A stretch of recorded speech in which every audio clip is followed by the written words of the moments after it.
Welcome back to Echo Ridge and another episode here in our Max Colonization series, where I've done the unthinkable. I was adding a couple of more solar panels here on the Planetoid of Drepona, and I accidentally deconstructed Rover. It was a terrible and tragic accident, I'm sorry. And to make matters worse, I wasn't even recording at the time. Full disclosure and apologies, my voice may sound a little off today. It seems my record from coming back from vacations and getting sick is still undefeated. To catch you up on what we're doing, if you remember from the last episode, we are building this colony underwater. Unfortunately, in order to get the bilge pump or floodgate system that I'm installing to work properly, well, I need to drain this entire place of water. And at 10 kilos per second, it's going to take a little while, so I figured I might as well put in another pump and so we can get 20 kilos per second. We're just going to go all the way up here. And yes, they will have to open the door to get in there to construct the rest of this, but then I'll be pumping water at twice the speed. Also, while I'm waiting for the entire area to pump, I wanted to take a look at the power network. As I said earlier, I did add a couple more solar panels just to give us a little bit more lift, but now I'm thinking about upgrading the 2-strand wire into conductive wire. While I do believe I'll be able to run this entire base off of 1,000 watts, it may spike while our away team is here due to the addition of the exosuit forge and the payload opener. We do have 11,000 kilos worth of iron that I sent to the planetoid, so while we're just waiting for all the dupes to do everything, I will hook everything up with conductive wire. And now that I'm looking at this specifically, I don't like that very much. So I'm going to add some standard tiles here. For the rest of the conductive wire, I'm going to wait until the duplicates finish all of these pipes, and that way we can get the second liquid pump online. And while this is going to take a little while, I'm not too worried. I think we will be okay and not have to send the away team home for more oxygen because our gas cargo canister has a little over 70% worth of oxygen remaining. Fingers crossed. During the process of pumping everything out, I've noticed that sometimes during the night, our liquid pumps would lose power. The solution when you're using solar panels is to add more batteries, with the idea being that you have enough batteries to curb your demand during the evening. And now, since I've added a couple more, our pumps stay working even when it's nighttime. Speaking of time, it is 1998. We've only got 2 more cycles until we round the 2,000 cycle mark, which by then I'm still going to be watching water being drained. I really wish they were large liquid pumps that could maybe move 100 kilos of water. Same thing with gas. In fact, I know exactly what we can call them. Industrial liquid pumps. Maybe 50 kilos per second? Maybe let's not stop there. 100 kilos per second? Come on, Clay. I think this is a good enough point where I can actually start working in here, especially considering we have the double pumps. It means whenever a dupe comes in here, the door will open, some water will drain, but I think we'll be able to stay ahead of the curve. To start off with, I know I'm going to need a gas pipe in the future because we're going to have to do something with all the carbon dioxide built up in here, so I might as well run one of them while we're sitting here waiting. By the way, we're down to about 50% of oxygen supplies remaining. I think I'm going to have to go back home and make another trip. Looks like we've ran out of sandstone, although there is plenty on this planetoid. I guess the big question is, where am I going to grab it from? I suppose this rock here would be fine, although that is sand, so let me put some real tiles in there. And there goes all my sandstone down to the bottom of the ocean. Luckily, I need to build over here anyways, because eventually we're going to uncork this water geyser and just let it erupt all the time. And that way, if the water ever does get that low, we'll have a renewable source. But I would guess it would take about 20,000 cycles for 2 duplicates to use that much water, if not more, so I'm really not worried about it. The other reason why I want to get over there is because I want this area to be visible, and so I'm going to do the dupe drop instead of just building ladders. I do need to make sure I can get over here though. We'll dig that one out. Oh, this is going to be great. And then finally I'll build some ladders out here. Now you might be wondering what a dupe drop is. I'm going to move a dupe all the way out here and then deconstruct the ladders so they drop, revealing all the hidden areas. This little one here I'm just going to deal with by moving a dupe over. I had already revealed most of the left side just by moving a dupe onto this island. Actually, this is not an island. What would you call this? A giant boulder in the sea? And why wouldn't this landmass sort of float up? What's anchoring it into the middle of the ocean? Oh, we're ready, so let me move Noosh out here. And then I will deconstruct these two. There you go, Noosh, you're doing great. Oh, I'm sorry, Noosh, are you stuck? Don't worry, buddy, you'll be free in a minute. Stand by for dupe drop. Whee! Don't worry, bud. You only got a little bit more time to fall. More questions that Oxygen Not Included brings us. Why can't the dupes swim? And Noosh has a very gentle landing and then runs home. But the important part is now we've revealed the entire planetoid and I don't have to look at the unknown areas for the rest of the game. Oh, look how good we're doing in here. Let's start building some scaffolding, shall we? I think I'm going to strip mine this area as well. I could use the materials. Now, when we are going in and out, we are adding quite a bit of water. Eventually that will calm down, but I'm not too worried about it, and I would rather get some more work done than sit here forever. Oh no, they're going in and out just to get sandstone. That's not good. There's just no... I guess there's igneous rock in here. Let's change these out and use just the igneous rock. No, no, no, Stan, don't stand in the door. Look at all this juicy lime we're getting to.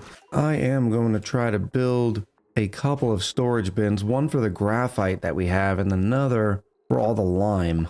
Maybe before we go home, I'll just deconstruct one of these beds, have them load everything. In fact, I can just do that now. Hopefully they can still get up and navigate here.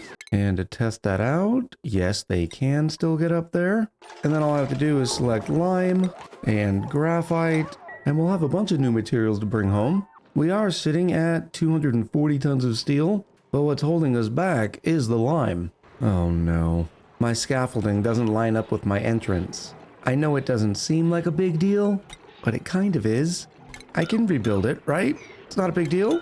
Okay, I don't know if we've ended up with more water or less water after the brief construction, so I think once again, I'm going to let the pumps work before I start the next stage of this process. Update here on Drepona. Since I'm still waiting for these pumps to do what they're supposed to do, I figured I would dig out all of the weird, unanchored, non-island land masses sitting in the ocean. I've also made sure to get all the debris to be sitting on some sort of floor bed that we can actually get to. I decided to keep the ruins. That way, you know, if these two dupes that are living in here decide to get bored, well, they can go visit the ruins. Unfortunately, it is about time for us to fly home. We're down to about 2 tons worth of oxygen. But since the pumps are going to be working the whole time, I didn't see any problem with at least getting the bristle blossoms started. And that setup's going to look just like this. And this will be plenty of bristle blossoms, or rather gristleberries, for the duplicants here to eat. All we really need to do is hook this pipe in. That'll do something like this, and they'll have light. Unfortunately, I failed to bring a bristle blossom seed, so let's find out how many we have on this planetoid. It says no pending deliveries. I know I saved at least 1 seed here, because I was looking at it as an implementation for here in this planetoid. And I don't know what this weird little mesh tile looking thing here is, but I'm gonna have to restart just to get rid of it. What happened to my blossom seed? Any chance I have any on Recalin? At least it's connected and I can still get it over to the main planetoid. Not even Civial has a blossom seed. I just double checked, we're not feeding them to the Pacu. That kinda stinks. What am I gonna have those duplicants eat? I even checked the interior of the rocket just in case I put it in here and it's not here either. I suppose I have to get these duplicants home before they run out of air. All said and done, we did end up with 20 tons of lime and about 20 tons of graphite. But because I have space left in the graphite means I've gotten all of it that I'm going to get on this trip. So what I'm going to do is unselect graphite from one storage bin and then copy the lime setting over to this storage bin. And as you can see by the duplicants running out, they're going to grab more lime. Oh, I didn't realize they couldn't sleep on the bed if there was no bottom bunk. Oh well, we'll replace that soon. I'll let them grab the rest of the lime on the planetoid, and I'll give you a final count before we blast back off to home. Oh, you know what I should also do? Put in a mini pod, just in case the pod feels gracious to give me a bristle blossom seed. With the dupes being bored means there's no more lime on this planetoid. We have 6 tons in this container and 20 in this one for a total of 26 tons of lime. Let's go ahead and deconstruct these bins and get that cot back. I also need to put the rocket control station back in. We will set our destination back home. and we'll see them in about a dozen cycles, I suppose. It makes me wonder if I've locked it behind a door somewhere where the duplicants just can't get access to the blossom seed, because I do know I've had one. Of all the planetoids that we have conquered, there would be at least one blossom seed somewhere. Of course, now I'm starting to doubt myself. I'm going through all the biomes, and it appears that the only biome that has a possibility of having blossom seeds is the sandstone biome, which is that most common biome that we all start with on some of the beginner asteroids. Now, we started this planetoid with the prehistoric DLC, and as such, we can see that there is no sandstone biome on the planetoid. But I'm 99% sure that I printed out some blossom seeds from the pod. Long story short is I've looked all around the star map and haven't found a single planetoid that has the biome we need to be able to naturally get a bristle blossom seed. Which leaves me with one option, waiting for the pod to give me another seed. It's gonna take a little while, but I will print out some pemmican for the new colony. The ESS colonizer is gonna take a little while to fill up anyways, so maybe one of the pods in the future will be able to hook us up. We do have a couple of artifacts that we brought back. They will eventually get to it manually, but being I'm not sure how long that'll take, I will just move the artifact over to the artifact analysis station. But more importantly, it's time to sweep up 26 tons worth of lime. For the record, at the start of this episode, we had about 240 tons of steel. The colonizer is all filled up with oxygen, so as soon as we finish the last of the sweeps, we will be on our way. And I realize some of you may not know what graphite is, so while the dupes are finishing those tasks up, let me give you the brief rundown. One of the ingredients required for supercoolant is fullerene. Add a little bit of gold and petroleum to it, throw it through the emulsifier, and you get supercoolant. Well, there's a couple of ways to get fullerene. I would think the most common, or at least the most common that I use, is to head out here to the Gilded asteroid, harvest it for its fullerene. In fact, we did that several hundred cycles ago, and since it only requires 1 kilo worth of fullerene for every 100 kilos of supercoolant, we still have over 2.7 tons of the material. With that being said though, there's another way to get fullerene. If you throw graphite, sulfur, and aluminum inside of a molecular forge, you'll end up with 100 kilos worth of fullerene. Incidentally, you can then take that fullerene, throw it inside the rock crusher, and you'll end up with 90 kilos worth of graphite back and 10 kilos worth of sand. So this is one of the rare ways to get sand that most people probably don't use. If you have an infinite source of sulfur, an infinite source of aluminum, and just 90 kilos worth of graphite, well, you can throw it all in the molecular forge, get the fullerene, throw it through the rock crusher, and which will give you the graphite back, but also 10 kilos worth of sand. Unfortunately, for such a rare resource, that's about all you can do with it. If you superheat it, you can turn it into refined carbon, but that seems like an awfully big waste. I'm loading up the colonizer now. On this trip, I'm also bringing 200 kilos worth of supercoolant because we will need a loop for Drapona. 1, 2, 3, there's our fourth, and once again, away we go. Over here on Drapona, we are eagerly waiting the crew's return, and as you can see, we've gotten the entire underwater base pumped out. Yeah, we have some mops to do, no big deal. I'll also make sure we put some tiles in these spaces, just to get rid of every little bit of water. I'm also deconstructing this pump, and we'll be sealing off this floodgate, and now, as long as we're not going in and out too much, this one pump should be able to keep up. Incidentally, the pump's also going to be responsible for providing water to both bristle blossoms when we find one of the mysterious seeds, and to a spalm. I'm also going to need to build a steam turbine, a thermal aqua tuner cooling loop, because our battery boxes are going to go down here, because I can't keep the batteries up here as they will eventually end up overheating.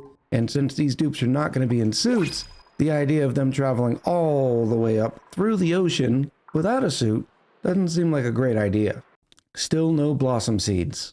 It would have been really nice if I started this playthrough with the Prince Scepter. Our away team has returned, and it looks like they have gone through the door a couple of times, as this is the amount that we were left with. Not too big a deal, as long as I can mop this up or the pump finishes it before we end up adding more. Nope, never mind. I don't have to worry about this floodgate for too long, In fact, we're going to be forcing that door open every once in a while just to make sure there's always water in it. The alternative would be putting another pump here to feed the blossoms in the electrolyzer. I don't want to spend the power costs on more than one pump. But as you can see, when they come through the door, it's actually not that much that is deposited into the floodgate. And since the other dupes won't be leaving at all, this system's going to work out just fine. Even if we do occasionally flood a little bit when our colonizer dupes are coming in and out constantly. In fact, it might be worth, just for the meantime, to have the second pump set up if for some reason we have to be able to go inside and out consistently. And then I'll add a small bridge here that'll only put the water on the line from the bottom if it's empty. Here's my basic design starting off. I'm going to have the electrolyzer set up over here, our battery box over here, and I think I'm going to try to squeeze the thermo aqua tuner steam turbine loops somewhere over here. Then we'll have living area, agriculture up here. Yeah, I think it's going to be just fine. Actually, now that I'm looking at it, this area is a lot more square. It might be able to fit the steam turbine a little bit better. Then I can throw the oxygen supply down here. I also have a small gas pump coming in over here. That's going to be responsible for getting rid of all of the carbon dioxide.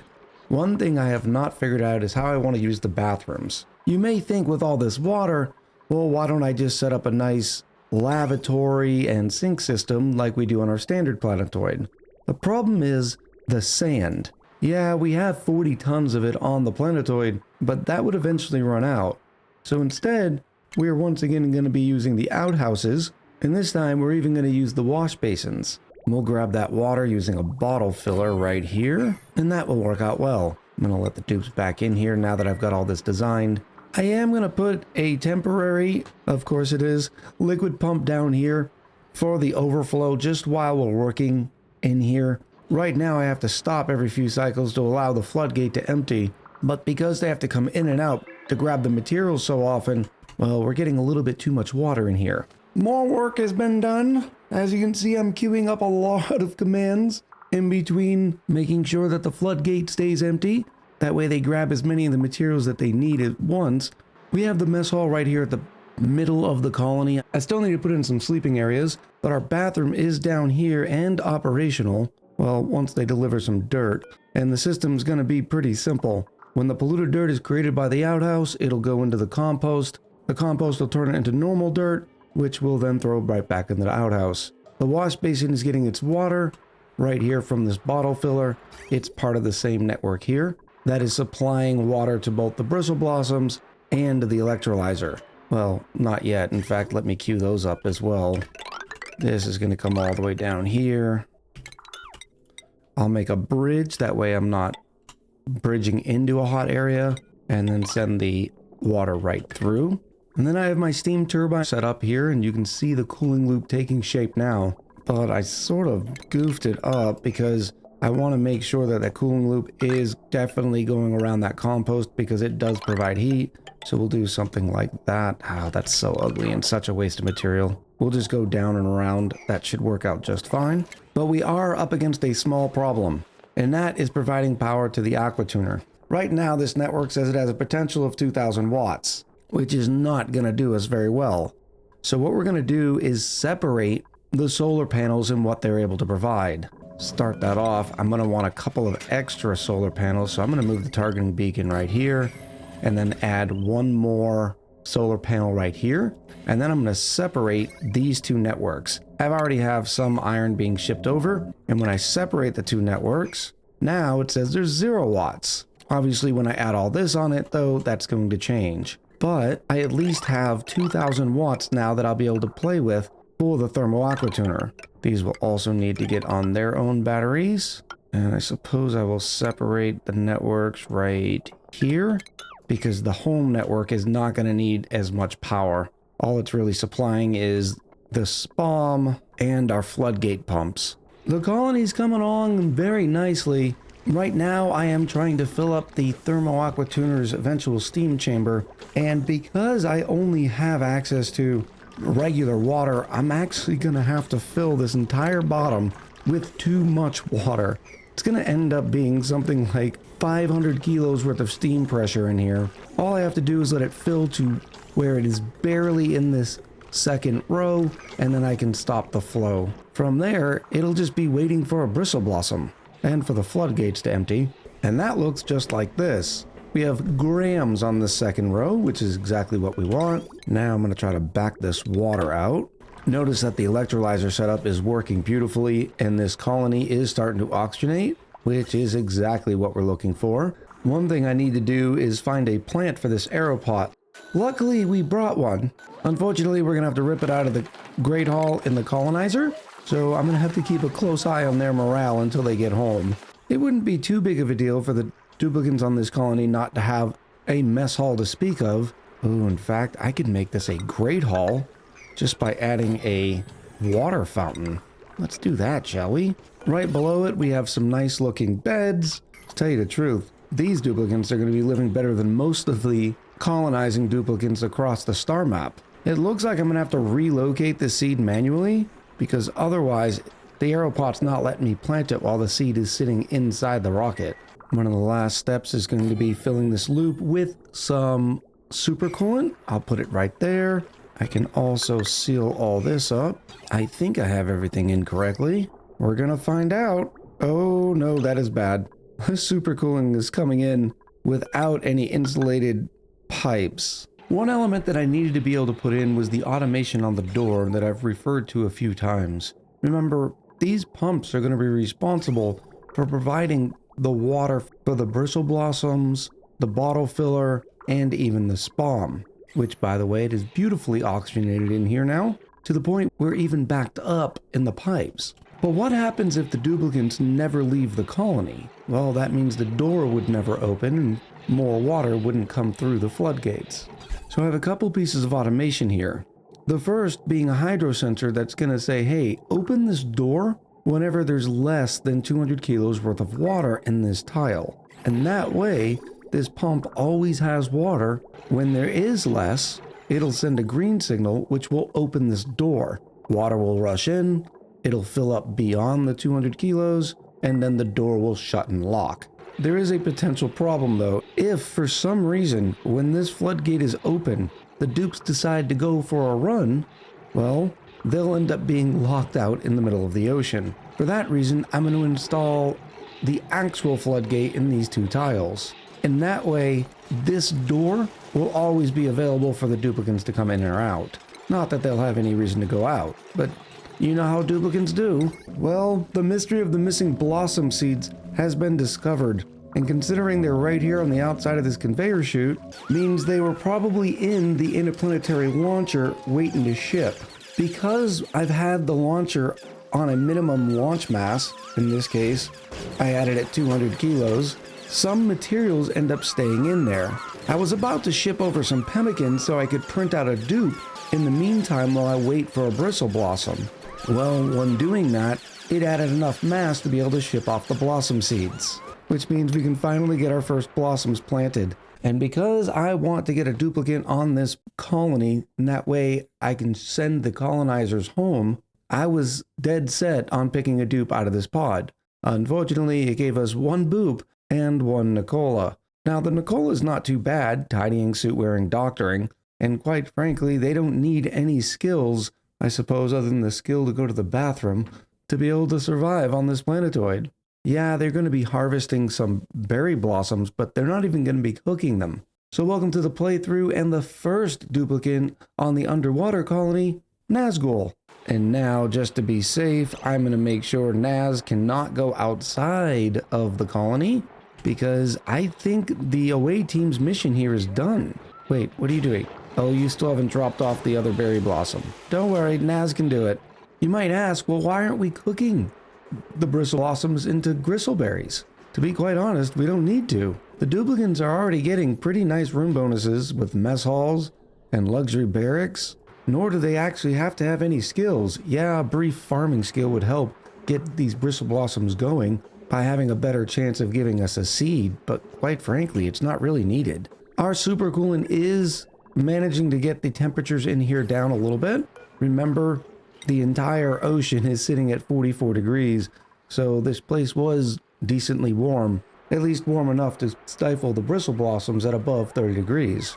I am shipping over a little bit more pemmican. This is 33,000 calories, which would be enough to feed Naz for 33 cycles. With a total domestic growth of 6 cycles, though, for the bristle blossoms, I don't think that'd be quite enough. Because remember, with the 1,600 calories every 6 cycles, it ends up being 266.7 calories per cycle, which means we need 4 bristle blossoms planted to support Naz, and 8 to support whoever Naz's eventual buddy is going to be. Hence the pemmican to get them by until then. I do have a slight job for Naz, and I think it's going to be dropping off water here into the floodgate, getting rid of all these bottles. We also have a whole bunch of sweeps that need to be done.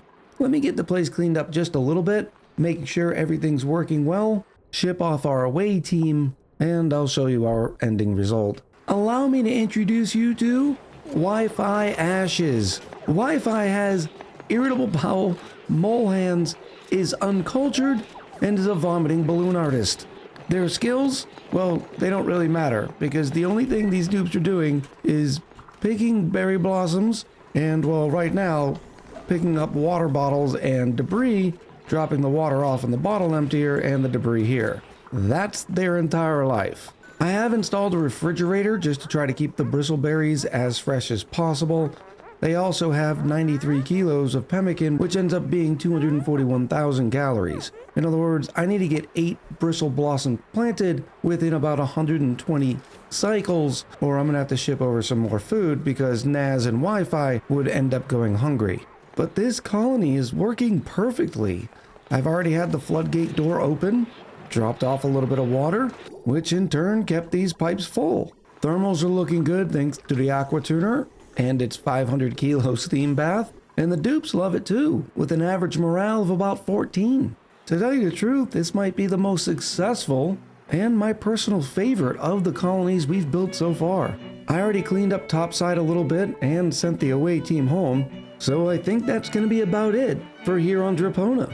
Next episode, we'll do an analysis and figure out which planetoid is going to be our next, but I'm going to consider this colony a resounding success. I'm looking forward to hearing what you have to think about not only this episode, but let me know what you think of the underwater colony as well.